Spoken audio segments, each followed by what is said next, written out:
우리 옆에 분과 함께 인사하겠습니다. 사랑합니다. 축복합니다. 한 번 더, 이제는 선포입니다. 십자가의 은혜로 역사가 일어날 줄 믿습니다.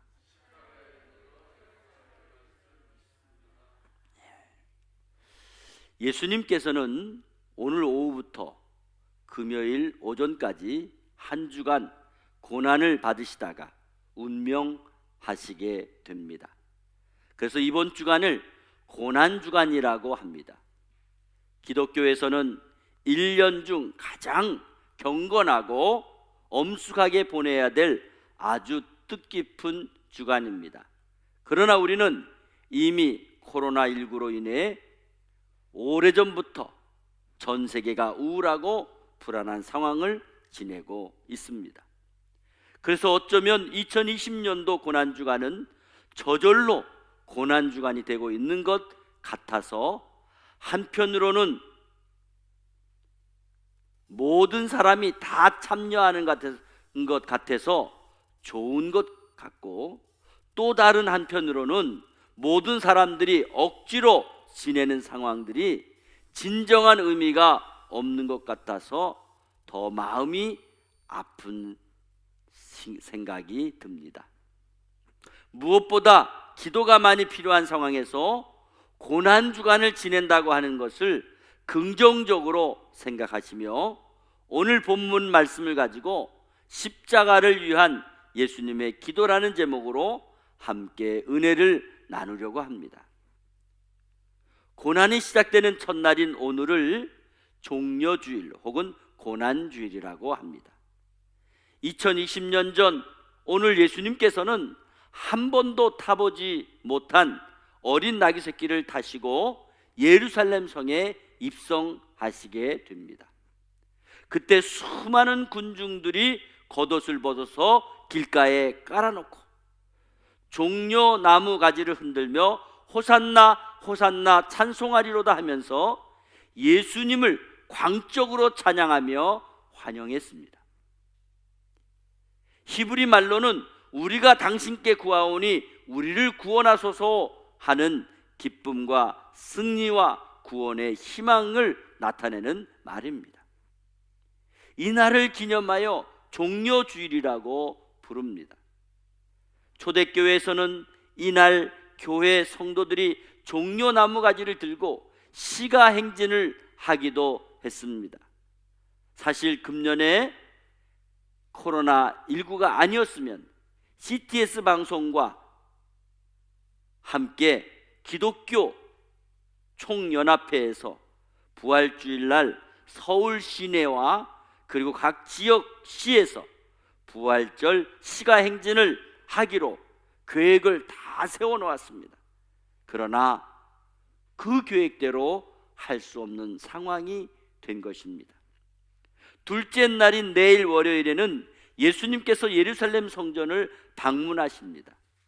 거룩하고 경건해야 될 성전에서 제물로 바칠 짐승들을 사고 팔고 잔돈을 바꾸어 주는 것이 마치 시장에서 장사하는 상인들이 진을 치고 있는 듯한 모습을 예수님이 보시고 심히 노하시며 모두 다 내어 쫓으시고 성전을 청결하게 하셨던 날입니다. 그리고 그날 길을 지나가시다가 열매가 없는 무화과 나무를 보시고 저주하셨습니다. 타락할 대로 타락해버린 예루살렘의 도성과 부패한 제사장들을 보시고 그들에게 던질 진노와 저주의 선포를 열매가 없는 무화과 나무에 쏟아 놓으신 것입니다. 셋째 날인 화요일에는 예루살렘 성전을 보시면서 눈물을 흘리셨습니다. 앞으로 40년이 있으면 무너질 예루살렘 성전의 미래를 예수님께서 미리 보시고 그날의 처참함을 생각하면서 또 그런 것도 모른 채 흥청망청 살아가고 있는 미련하고 어리석은 자기 백성들을 보시면서 안타까운 마음에 눈물을 흘리셨습니다. 결국 AD 70년에 로마의 디도 장군이 이끈 군대에 의해서 예루살렘 성전은 다 무너지고 110만 명이 불에 타 죽었으며 예루살렘 성전은 산산조각이 나는 순환을 겪게 되었던 것입니다. 그래서 예수님께서는 십자가의 행렬을 따라오면서 눈물을 흘리며 울고 있는 여인들을 향하여 나를 위하여 울지 말고 너와 너희 자녀들을 위하여 울라고 말씀해 주셨던 것입니다. 넷째 날인 수요일에는 십자가를 지시기 전에 모처럼 제자들과 함께 하루를 휴식하셨던 날입니다. 그렇지만 제자 중 가룟 유다는 그날도 열심히 예수님을 팔기 위해 흥정을 하고 있었습니다. 다섯째 날인 목요일에는 예수님께서 제자들의 발을 씻겨 주신 날입니다. 그래서 이 날을 세족 목요일이라고도 말합니다. 때가 얼마 남지 않은 것을 아시고 예수님께서는 제자들을 사랑하시되 마음껏 사랑하신 것입니다. 그리고 제자들의 발을 일일이 다 씻겨주시고 제자들과 함께 최후의 만찬을 나누신 이후에 제자들을 이끄시고 겟세마네 동산에 올라가 밤이 맞도록 기도를 하셨습니다. 이것이 바로 다섯째 날입니다. 여섯째 날인 금요일에는 고난주간의 절정이라고 말할 수 있습니다. 이날 예수님께서 체포를 당하시고 고문을 다 받으신 날입니다. 이날 예수님께서는 체포되어 가야바 법정에서 심한 고문을 당하시고 다시 빌라도 법정으로 가서 신문을 받으셨습니다.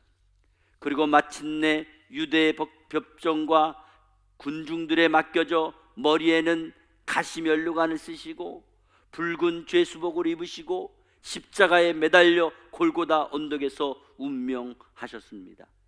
이날이 AD 29년 니산월 15일 금요일 오전 9시에 못 박혀 6시간 고생하시다가 오후 3시에 운명하심으로 33년의 생을 마감하심으로 이날을 성금요일이라 부르는 것입니다. 그리고 토요일은 안식일입니다. 모든 유대인들은 이날 쉬는 날입니다. 예수께서는 금요일 저녁에 돌무덤에 매장되어서 토요일을 지내시고 제3일째 안식 후 첫날 일요일 즉 주일날 새벽에 사망 권세를 물리치고 부활하셨습니다. 할렐루야! 모든 죄악의 사망 권세를 다 물리치시고 모든 부정적인 것을 극복하시고 모든 부조리를 일수하시고 보란듯이 다시 살아나셔서 우리들에게 부활의 산소망이 되셨습니다. 그래서 이번 주일날 새벽은 부활의 아침이 되는 것입니다. 그 후 이 세상의 모든 성도들은 이 날을 주의 날로 선포하고 예배를 드리게 되었는데 그날이 바로 오늘 일요일인 주일이 되는 것입니다. 이 사건으로 인해 기독교를 말할 때 십자가를 빼놓을 수가 없습니다. 십자가는 사실 아름답거나 유쾌한 것은 아닙니다. 그리고 특별한 뜻도 없습니다.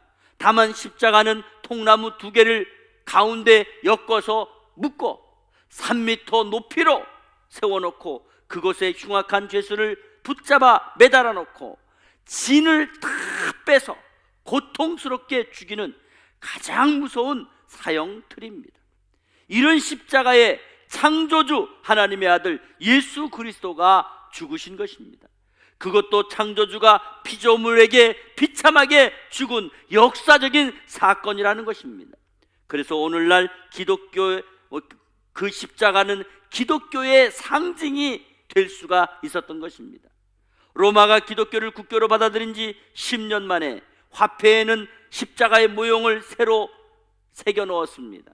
그리고 30년 후에는 죽은 사람들의 간유에 고난의 십자가 표시로 고난의 표시로 십자가의 모형을 다 일일이 새긴 것입니다. 그리고 4세기 후에는 교회 건축물 가장 높은 곳에 십자가 탑을 세우기 시작했습니다. 이것이 오늘날 교회마다 십자가를 세우는 유래가 되어서 기독교를 상징하는 건축물로 전통을 이어오게 된 것입니다. 예수 그리스도 십자가 사건 이후부터 사람들은 고난을 표시할 때마다 의뢰의 십자가라고 말을 합니다. 사도 바울도 자신의 몸에 지닌 질병을 가시라고 말했습니다. 즉 십자가라는 뜻의 말을 한 것입니다. 오늘날 저와 여러분도 어려운 일에 직면하면 십자가가 주어졌다고 말하곤 합니다. 근심거리나 고통거리가 생겼을 때도 사람들은 십자가라고 말을 합니다. 그래서 그런지 집집마다 십자가가 없는 집은 한 가정도 없습니다. 겉으로 보기에는 아무 일 없이 행복해 보이는 집인 것처럼 보여도 좀 깊이 들어가 살펴보면 나름대로 다 가정마다 십자가의 고통이 하나쯤은 다 있는 것을 알 수가 있습니다. 그래서 예수님께서는 제자들에게 내 십자가를 내가 지고 가라고 말씀하셨습니다. 사람이라면 누구나 다 자기 십자가가 있습니다. 내게 주어진 십자가는 남이 대신 져줄 수 없으며 남에게 전가시킬 수가 없습니다. 그렇다고 포기할 수도 없는 것입니다. 내 십자가는 내가 지고 가야 하는 것입니다. 나밖에 질 사람이 없습니다. 한 번은 어떤 성도가 늘 마음속으로 생각하기를, 내 십자가는 너무 무거워. 주님이 내게 주신 십자가는 너무 커. 하나님께서는 왜 나에게만 이런 큰 십자가를 주신 거야? 하나님, 이거 너무 불공평하잖아요. 그러면서 늘 기도할 때마다 불평했다고 합니다. 그런데 어느 날 꿈속에서 십자가를 지고 언덕길을 올라가고 있었다고 합니다. 그런데 언덕길을 한참 올라갔는데 그곳에 마치 많은 십자가가 쭉 있더라는 거예요. 그것을 보고 있는데 갑자기 하늘에서 음성이 들려왔대요.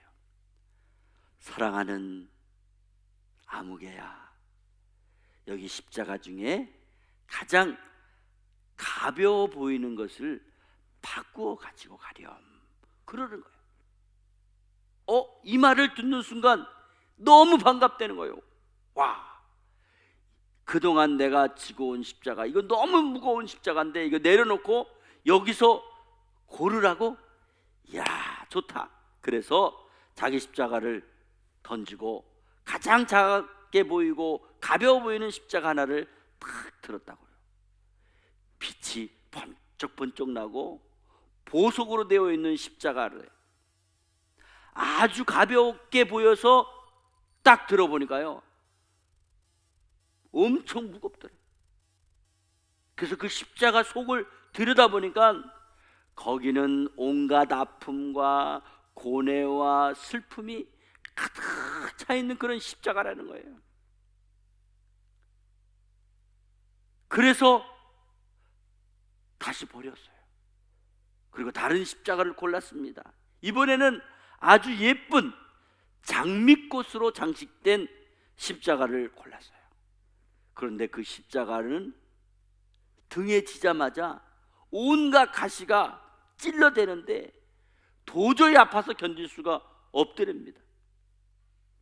거기에는 각종 한숨, 질고, 고민, 갈등 가득 찼다는 거예요. 그래서 그 십자가도 버렸어요. 결국 그는 처음에 자신이 지고 가던 무겁다고 버린 그 십자가를 다시 지었습니다. 그때 음성이 들려왔습니다. 아무개야, 아니 그것은 내가 무겁다고 버린 십자가가 아니냐? 그랬더니, 네 하나님, 그렇지만요, 아무래도 이 십자가가 내게 가장 잘 맞는 것 같아요. 내 거 내가 지고 갈래요. 그러면서 그 십자가를 지고 가는데요, 그동안 그 자기 십자가만 보고 갈 때는 자기 십자가가 제일 무거웠는데 다른 십자가들을 다 보고 난 다음에 내 십자가를 지니까, 와, 내 십자가가 제일 가볍네. 그렇게 가벼울 수가 없다는 거예요. 그러면서 그 십자가를 지고 갔다고 합니다. 그렇습니다. 우리가 얼핏 보게 되면 남의 십자가는 작아 보입니다. 전혀 무겁지 않아 보입니다. 아무렇지 않아 보입니다. 내가 진 십자가만 무겁고 내가 진 십자가만 힘든 것처럼 생각돼서 짜증내고 불평할 때가 얼마나 많았습니까? 그러나 이 세상에 십자가가 없는 인생은 아무도 없는 것입니다. 그리고 자기 십자가가 제일 가볍다는 것을 기억하시기 바랍니다. 오늘 본문 말씀에 보면 예수님께서 겟세마네 동산에서 기도하셨습니다. 오늘 밤이 지나고 날이 밝으면 이제 제자의 배신으로 말미암아 붙잡혀 가게 되어 있습니다. 지금 산 아래에는 군인들이 지키고 있습니다. 이제 날이 밝으면 십자가에 달려 죽어야 한다는 것입니다. 이 십자가는 누가 대신 져줄 수도 없고 대신 져 주어도 안 되는 십자가입니다. 어떻게 십자가를 면할 방법이 없었습니다. 이 절박한 시간 너무 힘들고 너무 고민이 되었습니다. 예수님은 겟세마네 동산에 올라가서 기도하시기 시작했습니다. 혼자서 너무 고독하고 힘이 들어 제자들에게 기도를 부탁했습니다. 그렇지만 그 제자들은 예수님의 심정을 모르고 피곤해서 잠만 자고 있었습니다. 이런 모습을 보신 예수님께서는 더 슬프고 더 힘들고 더 안타까웠습니다. 심지어 제자 중 한 사람은 배신을 했고 기도를 부탁한 세 제자는 잠만 자고 있고 호산나 호산나 열광했던 그 수많은 군중들은 어느새 변하여 사나운 폭도가 되어서 예수를 십자가에 못 박으라고, 예수를 십자가에 못 박으라고. 운명의 시간은 점점 가까이 다가오고 외롭고 고독하고 쓸쓸한 밤, 그것이 바로 겟세마네 동산이었습니다. 그래서 예수님께서는 지금 심각한 기도를 드리고 계신 것입니다. 어느 성경 주석가는 그때 예수님께서는 바위를 붙잡고 기도하실 때 이마에 흐르는 땀방울이 핏방울같이 되었다고 해석을 했습니다. 2세기의 교부였던 저스틴과 이레네우스는 문자 그대로 그것은 핏방울이었다고 해석을 했습니다. 이것은 십자가의 고난을 앞에 둔 예수 그리스도의 간절한 기도의 모습이었습니다. 누구를 위한 고난입니까? 하나님의 아들이 왜 이와 같은 고난을 받아야 됩니까? 밤새도록 기도를 하시고 산에서 내려오시자 산 밑에 군인들이 기다리고 있다가 예수님을 체포했습니다. 그리고 법정에 세우고 심한 고문을 다 가하고 또다시 빌라도 법정에서 신문을 받으시고 죄수의 몸이 되어 사형 선고를 받으셨습니다. 강도요 살인자며 방화범인 바라바는 풀어주고 대신 병자들을 고쳐주시고 배고픈 사람들을 먹여주시고 소경의 눈을 뜨게 하시고 문둥병자를 고쳐주시고 안진뱅이를 일어나게 하시고 죽은 자를 살리신 예수께서 왜 강력 범죄자가 당하는 그 십자가 틀에 매달려 죽어야 된단 말입니까? 적어도 이 억울한 죽임을 당하는 예수님의 죽음을 군중들만큼은 앞장서서 막았어야 하는 것이 아니겠습니까? 군중들 속에 단 몇 프로만이라도 시대를 옳게 분별해서 억울한 죽음을 당하지 않게 했어야 되는 것이 아닌가 하는 것입니다. 그래야 그것을 민중의 힘, 정의의 힘이라고 말할 수 있는 것이 아니겠습니까? 그런데 지금 군중들은 어떻게 무엇을 하고 있습니까?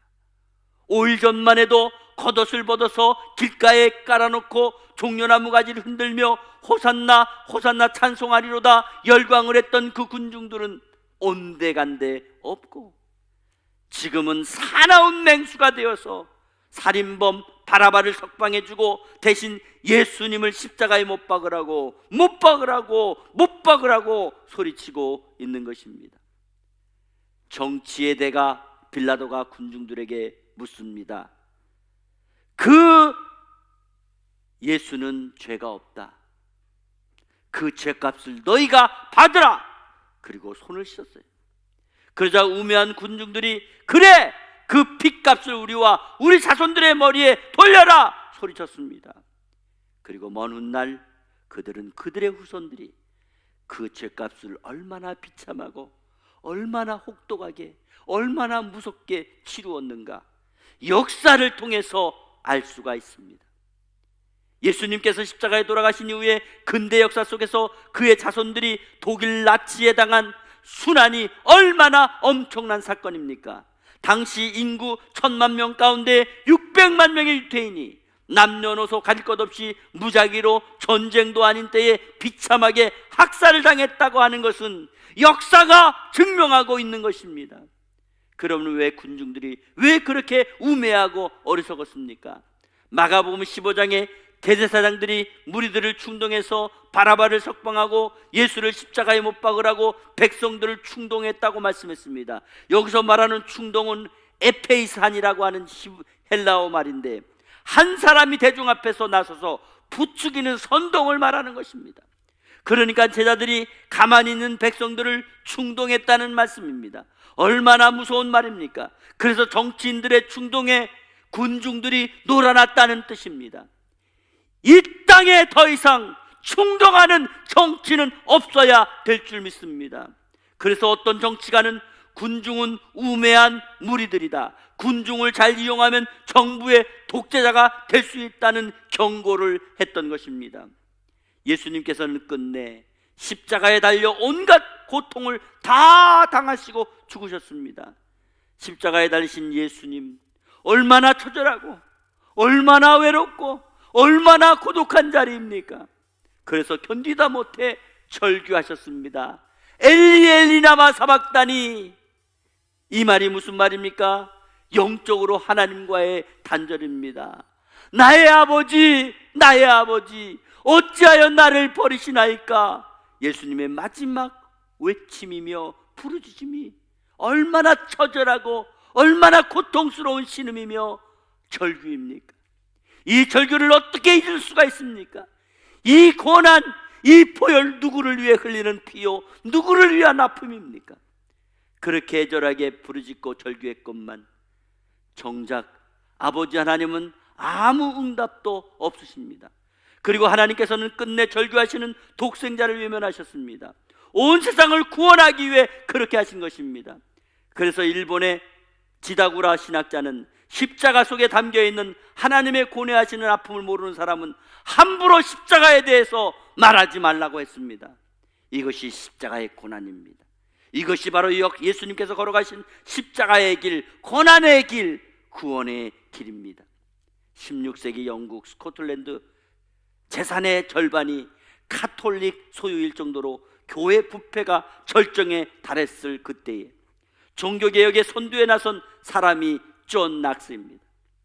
당시 영국의 피해 여왕 메리는 가톨릭 신자로서 존 낙스의 종교개혁을 반대했고 결국 정부군과 시민개혁군 사이에 종교전쟁이 일어났습니다.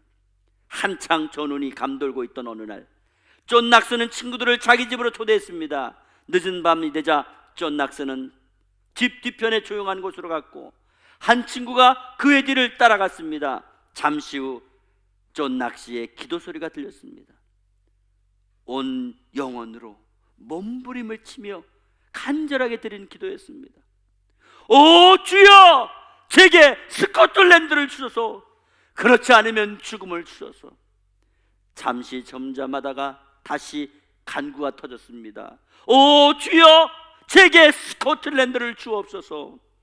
그렇지 않으면 죽음을 주소서. 존 낙스는 이렇게 3번 기도했습니다. 존 낙스가 목숨을 걸고 기도를 한 지 얼마 되지 않아서 영국의 메리 여왕은 중병으로 세상을 떠났습니다. 그리고 스코틀랜드는 종교개혁에 성공을 했고 개신교를 국교로 선포하게 되었습니다. 존 낙스 한 사람의 기도가 한 나라, 한 민족을 구해낸 것입니다. 사람들은 하나님께서 살아계신다면 왜 이 세상이 이 모양 이 꼴이냐고 원망하고 불평을 쏟아놓습니다. 그러나 여러분, 하나님께서는 우리에게 말씀하십니다. 깨어 기도하라. 깨어 기도하라. 사랑하는 성도 여러분, 호산나 일구로 점점 관계가 영적으로 멀어진 성도들이요, 오늘은 종료주일입니다. 오늘날 전 세상은 코로나19로 인하여 어둠과 두려움에 휩싸여 있습니다. 내일부터 시작되는 고난주간에 우리는 코로나19로 고통을 받는 전 세계인의 위급한 상황을 생각하면서 2020년 전 겟세마네 동산에서 피땀 흘려 땀방울이 핏방울이 되어 기도하셨던 그 예수님의 모습을 재현할 수 있기를 바랍니다. 그리고 십자가 위에서 물과 피를 다 쏟으시며 울부짖는 예수님의 신음소리를 우리 가슴에 채우기 바랍니다. 독생자 예수 그리스도의 절규하는 소리를 들으시고 통곡하시기를 바랍니다. 그리고 끝까지 세상을 구원하시기 위해 아들을 포기하신 하늘 아버지의 고통을 가슴에 새기기 바랍니다. 그럴 때 우리는 예수님의 고난에 만분의 1이라도 동참할 수 있으며 이 세상을 어지럽히고 있는 온갖 질병의 고통들이 내 앞에 닥쳐올 어떤 십자가의 고통과 아픔에 대하여 감당하고 이길 만한 힘이 될 줄로 믿습니다.